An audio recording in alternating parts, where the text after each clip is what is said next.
untuk proses desain dan improvement.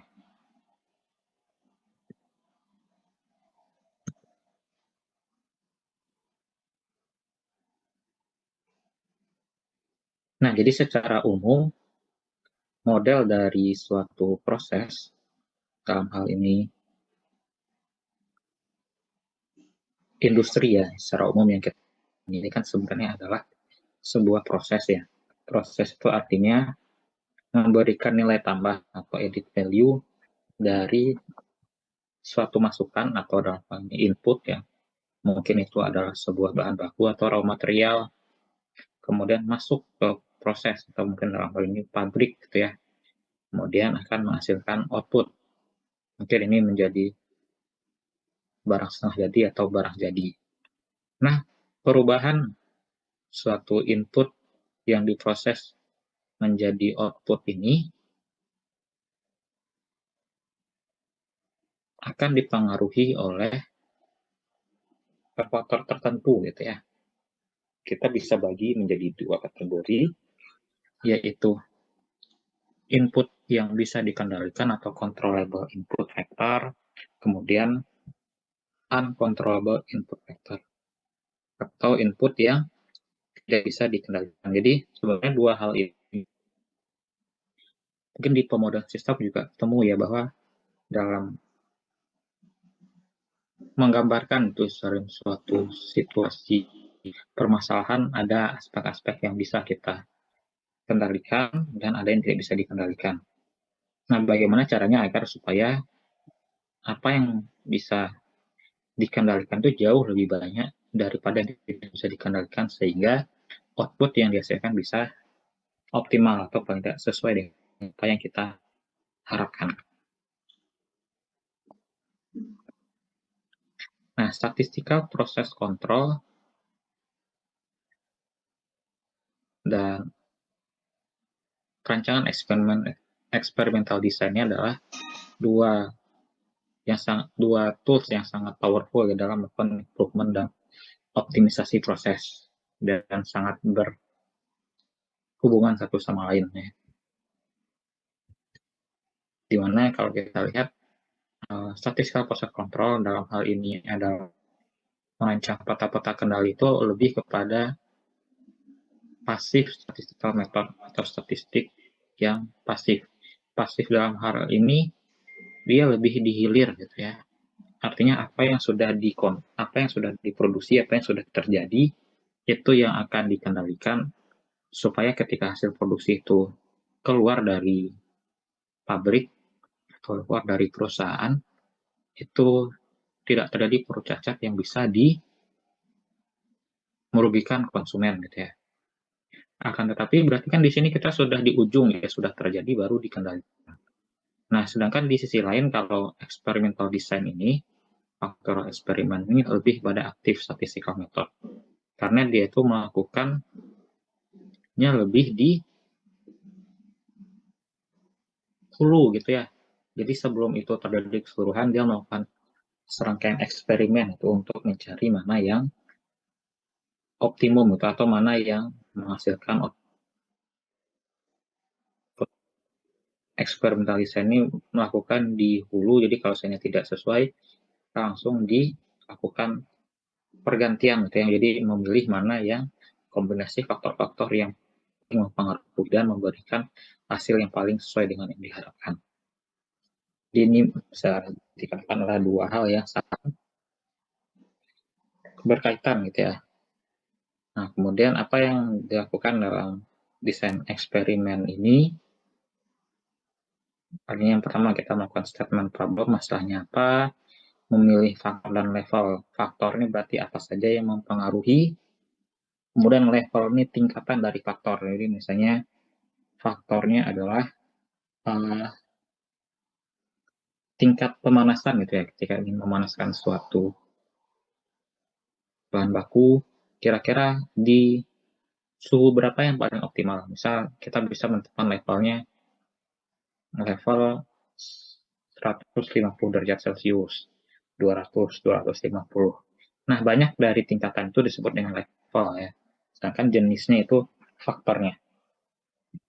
Kemudian yang Jadi yang kedua lebih pada X-nya apa. Kemudian yang ketiga respon variabel, berarti ini Y gitu ya. Y-nya apa yang dipengaruhi oleh X ini. Kemudian melakukan experimental design, artinya kita melakukan mencoba-coba gitu ya, dari faktor-faktor ini mana yang optimum gitu. Kemudian melakukan eksperimen, menganalisis data dan memberikan konklusi dan rekomendasi, artinya mana yang paling optimum. Dan yang perlu diingat bahwa faktor-faktor yang mempengaruhi itu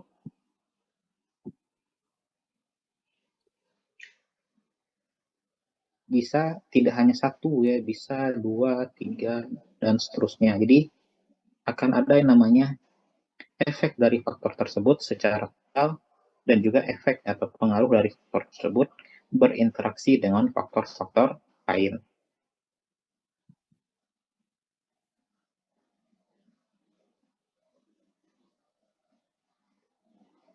Nah, contohnya seperti ini ya.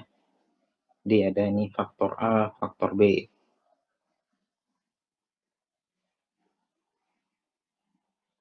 Kita bisa melihat ya, ketika faktor A ini memiliki dua level. Katakanlah kita sebut untuk memudahkan, kita sebut sebagai level low yang negatif dan level plus yang level high-nya gitu ya.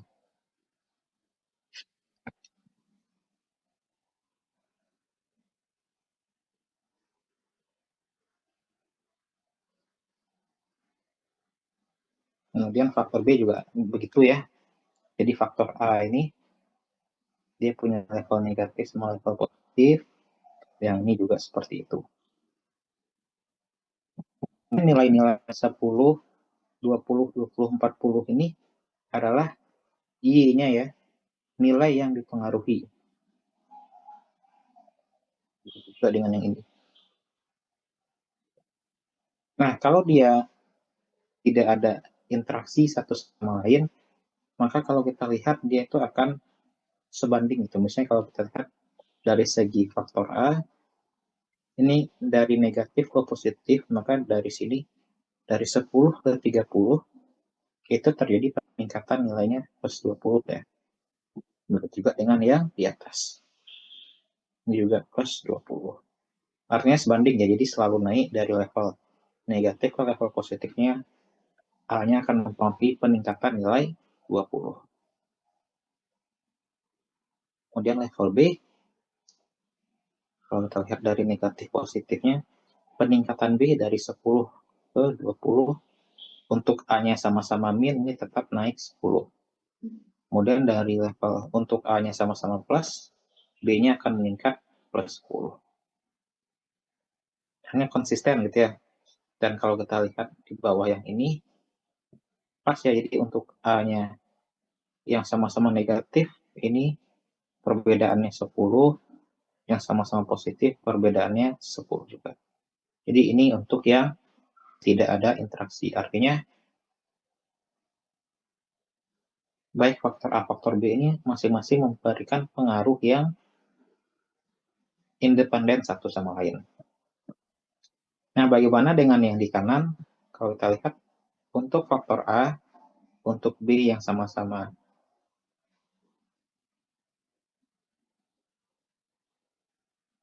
negatif, untuk negatif, dari 10 ke 30, berarti peningkatan A-nya plus 20. Akan tetapi ketika B-nya positif, peningkatannya malah turun ya, jadi min 20. Untuk B juga seperti itu. Untuk A negatif ini naiknya plus 10, sedangkan ini malah min 30 turun. Jadi di sini terjadi interaksi ya, kalau kita lihat yang di gambar yang ini, antara faktor A, faktor B ini saling mempengaruhi. Jadi ketika A negatif, beda pengaruh B yang dihasilkan yang ketika A-nya positif. Dan sebaiknya, jadi dia satu sama lain mempengaruhi, sehingga kita sebut bahwa antara A dan B ini memiliki interaksi ya, sehingga memberikan pengaruh yang berbeda masing-masingnya. Ya di sini malah ketika A-nya negatif, B-nya naik gitu ya. Tapi ketika A-nya positif malah turun gitu. Makanya ada interaksi. Kalau yang ini kan berbanding lurus ya, naik dua-duanya. Kalau ini malah terbalik. Nah itu dugaan kita bahwa akan ada faktor-faktor yang bisa memberikan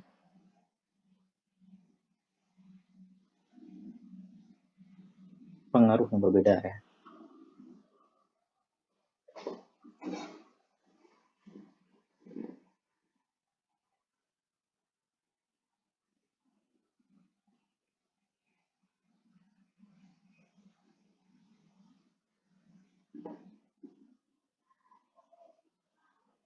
Nah contohnya seperti ini.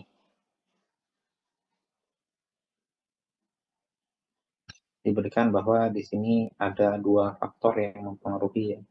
Pertama primer tipe, berarti ini dari materialnya.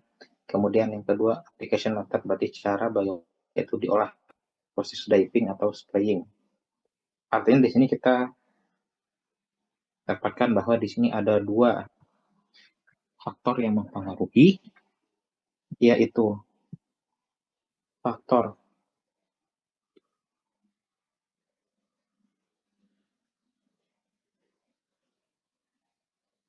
tipenya, ini levelnya 3 ya, ada level 1, 2, 3. Kemudian application method, metodenya ada dua, levelnya 2 ya, ada metode typing sama spraying. Nah kalau ini kita masing-masing kita lakukan replikasi 3 kali, artinya kita ambil data sebanyak 3 kali, akan diperoleh hasil sebagai berikut. 4,5, 4,3. Untuk yang level primernya 1, level metodenya diping, dan seterusnya. Ini kalau kita jumlahkan gitu ya, 3 ini jumlahnya 12,8. 3 ini jumlahnya 15,9 dan seterusnya. Kemudian ini kalau kita jumlahkan ke bawah, ini dapatnya 40,2, berarti ini sebagai Y titik J titik jumlah baris ya, jumlah kolom ini 40,2, kolom pertama, kolom kedua 49,6, berarti jumlah yang ini. Kemudian yang di sini jumlah baris ya, berarti 28,7 ini jumlah dari 12,8 dan 15,9. Ini baris kedua, baris ketiga. Itu sebagai YI titik-titik. Jadi ini indeksnya YIJK ya. IJK, berarti I ini bus menandakan primer tipenya, J-nya menandakan metodenya ya, sedangkan K berarti ini replikasi. Dan ini kalau kita jumlahkan keseluruhan dapatnya 89,8, berarti ini jumlah keseluruhan ya, Y titik-titik-titik. Nah, kemudian di sini kita akan mencari ya seberapa signifikan itu pengaruh dari faktor-faktor ini. Apakah dia faktornya secara tunggal yang pengaruh atau mungkin yang interaksinya.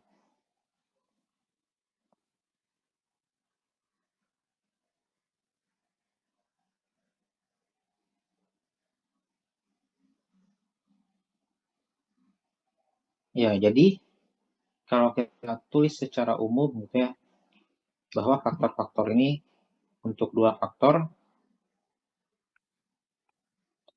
Pertama itu faktor A, dia memiliki level 1, 2, sampai A kecil gitu misalnya.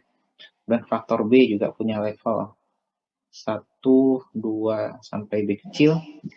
Dan setiap itu punya replikasi. Jadi di sini kita tulis misalnya yang ini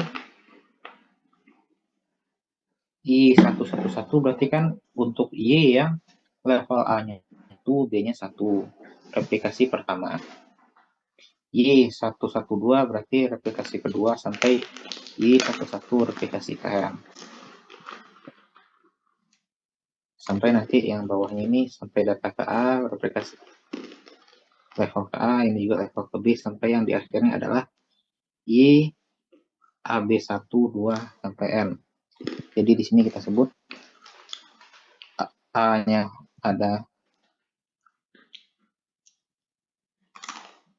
A kecil levelnya, B ada B kecil levelnya, dan seterusnya. Jadi setiap nilainya itu punya 3 indeks ya, tadi Y, I, J, K, pengaruh dari faktor KI, faktor B, interaksi, dan error K-nya. Untuk setiap I ini berarti faktor KA, J faktor ke B, K replikasi sampai ke N. Kemudian kita bisa menjumlahkan gitu ya. Y, I titik-titik tadi ini sebagai jumlah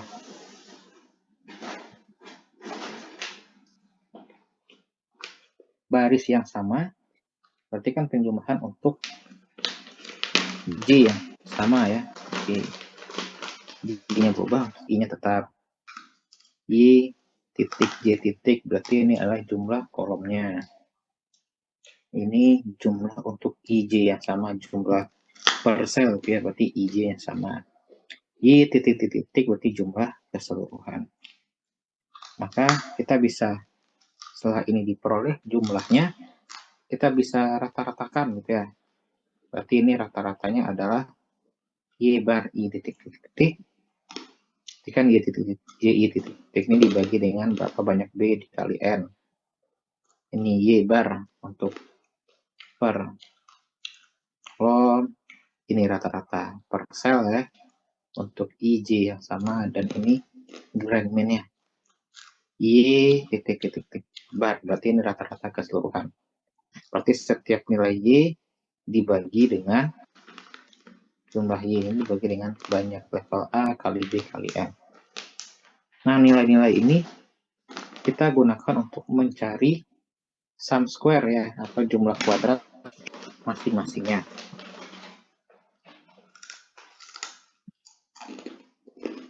Ini ya, ini kan sebagai sum square total ya, yaitu deviasi setiap nilai Y, I, J, K dikurang dengan grand min Y bar titik-titik adalah jumlah dari sum square A, yang ini sigma BN, BN sigma Y, I titik bar kurang Y titik-titik bar kuadrat tambah SSB, SSAB, dan SS error.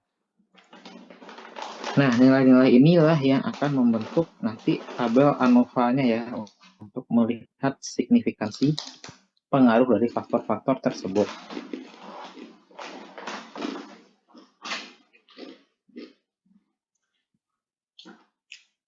Ya, jadi setiap nilai sum square ini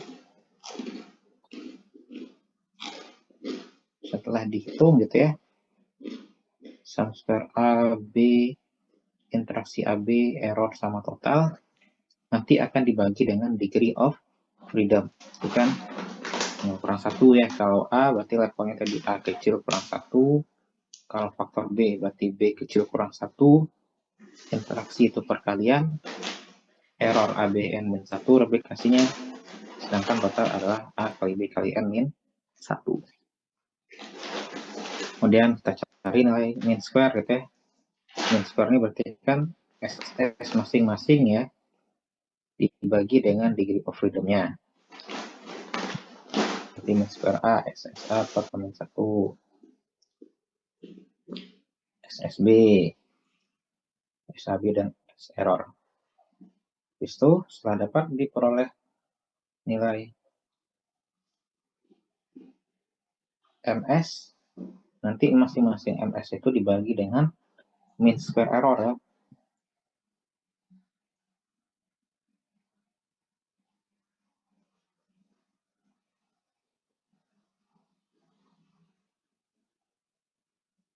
Untuk menentukan nilai F hitungnya, F0 kalau di sini.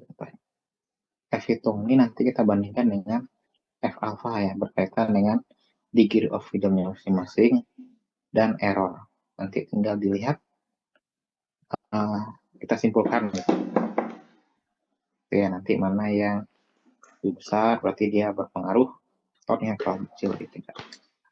Nanti dapat, atau kalau kita menggunakan software kita bisa melihat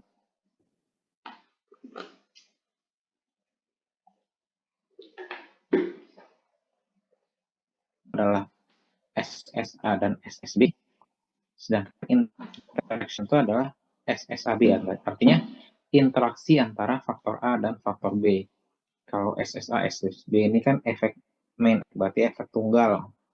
A-nya sendiri, B-nya sendiri. Kalau interaksi dia gabung gitu ya, A dan B-nya. Dan error, kalau itu tinggal total dikurang faktor lain. Nah, contohnya tadi ya, soal yang ini dihitung dulu ya masing-masing. Sum square total, berarti ini kan jumlah masing-masing dikurang dengan Y, total keseluruhan per ABN.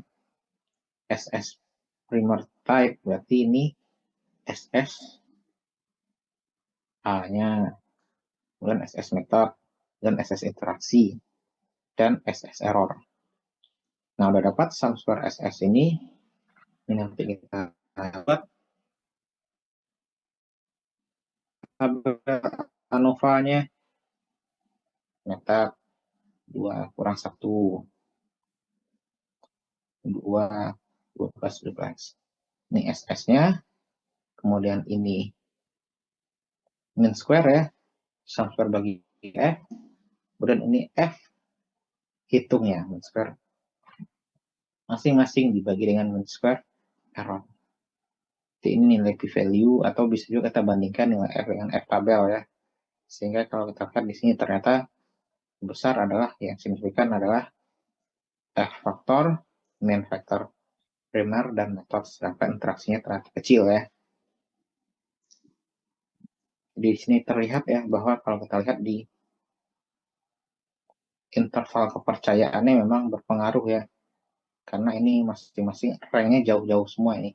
Tidak berdirisan satu sama lain. Kemudian interaksi ternyata tidak berpengaruh, karena secara grafis pun kalau kita lihat ini ternyata bentuknya hampir berbanding lurus ya. Tidak terlalu signifikan bedanya. Kecuali kalau biasanya bentuknya seperti ini.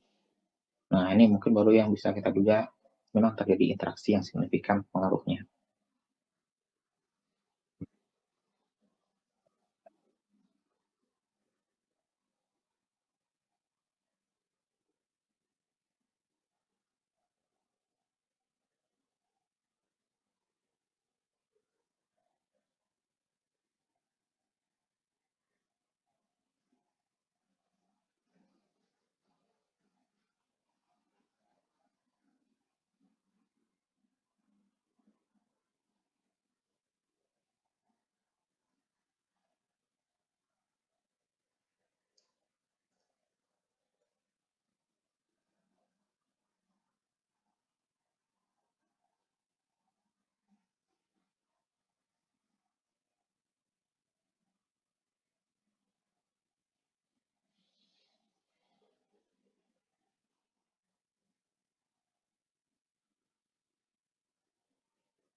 Nah, ini bentuk secara visual ya, bagaimana melihat gitu ya faktor efek dari masing-masing faktor. Jadi kalau kita anggap ini eksperimennya terdiri dari dua faktor yang masing-masing memiliki dua level,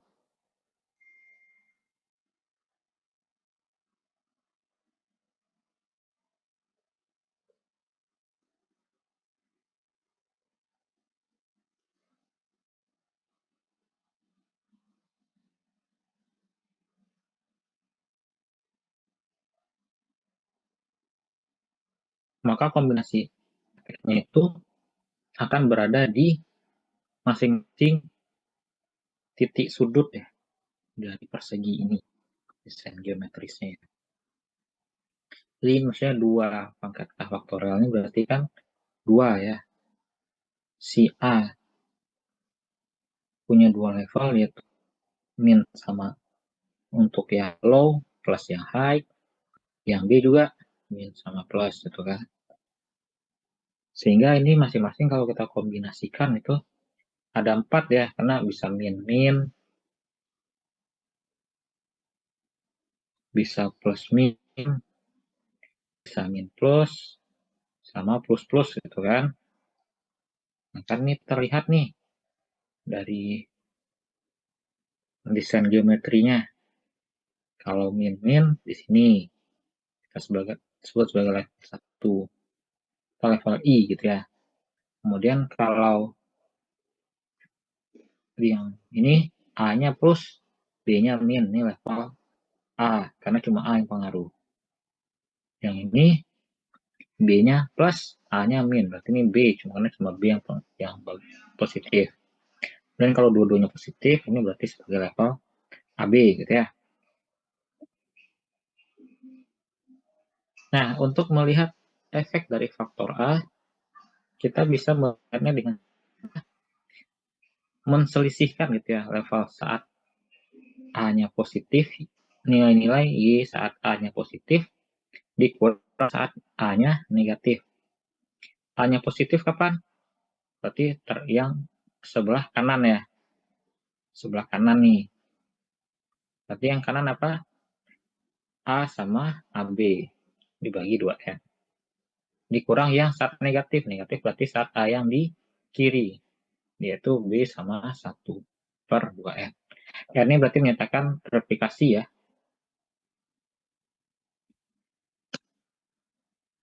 Jadi kalau N 2N yang dikeluarkan, berarti ini 1 per 2N. A tambah AB min B min 1. Ya, bayangkan aja mana yang positif A-nya gitu ya. Kemudian efek dari faktor B, berarti kita melihat selisih yang dihasilkan saat B-nya positif dikurang B-nya negatif. B positif, lihat di sini.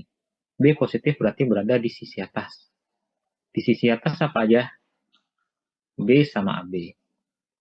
Dikurang negatif, berarti saat B-nya negatif, berarti yang berada di sisi bawah, yaitu berarti yang nilai A sama 1 per 2N. Sehingga itu hasil dari efek dari faktor B.